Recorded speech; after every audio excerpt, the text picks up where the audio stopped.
Pobre mo, sir.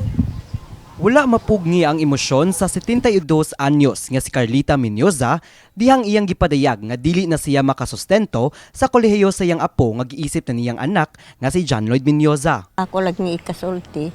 Dili man ako kaya. Maningkamot makuno siya mag-working. Murag. Ano lang tingalin na. Wala man ko ilaing-hing. Mato din na ni Carlita, sukad palang bata pa si John Lloyd, siya nang nag-amuma og nagpa-eskwela ni ini. Apan tungod sa pangindaron og dili nakaigo ang iyang sweldo isip caretaker sa yuta kundi padayon siya sa pag-uma, mibutyag si Nanay Carlita. Maglisod na sila sa pagpaigo ni ini sa ilang pang-adlaw-adlaw nga panginahanglanon ug labaw nga dili gayud kasustento sa pag-eskwela sa kolehiyo. Apan, ang 17 anyos nga si John Lloyd porsigido nga makapangita og paagi. Gani iyang gibutyag nga misuway siya og sulod sa mga state universities apan pakya siya tungod limitado ang dawaton sa matag tunghaan. Taliwa ni ini, iyang gitan-aw ang oportunidad sa mga private schools nga mag-offer og free tuition in exchange sa pagtrabaho samtang nag-eskwela sa parehong eskwelahan. Ang uban kay mo kanang adto na lang sila laing universities nga nag-acquire og kanang Cebu City Scholar bahalag layo. Basta lang maka-acquire.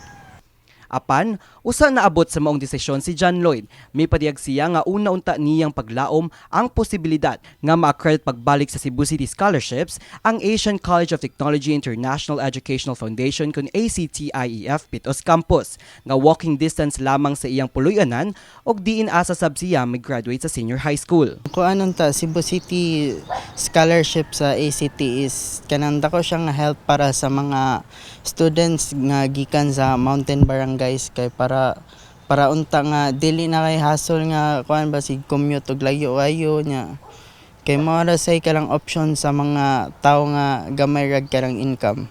Dulan sa kabuuan ang milabay ni atong Abril 14, gidismiss sa konseho sa syudad sa Sugbo ang proposal nga ibalik pag-accredit ang ACT-IEF. Matod sa Facebook post ni Cebu City Councilor Harold Go nga usa sa wala misuporta sa accreditation nga ang maong eskwelahan nga wa mipakita og commitment ang maong institution sa student welfare og igo lamang sa income ni ini. Apan matod sa nangamahan sa maong proposal nga si Konsehal Alvin Arcilla, ang punto nga giisa mahitungod sa Memorandum of Agreement tali sa maong tunghaan tungod sa gikatahong conflict of interest.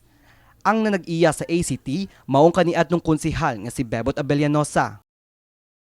Gikan to sa Cebu City Accreditation Board, no, niya 100% ilan na itong na-review ang mga papilis. Wala na ito'y kuwang.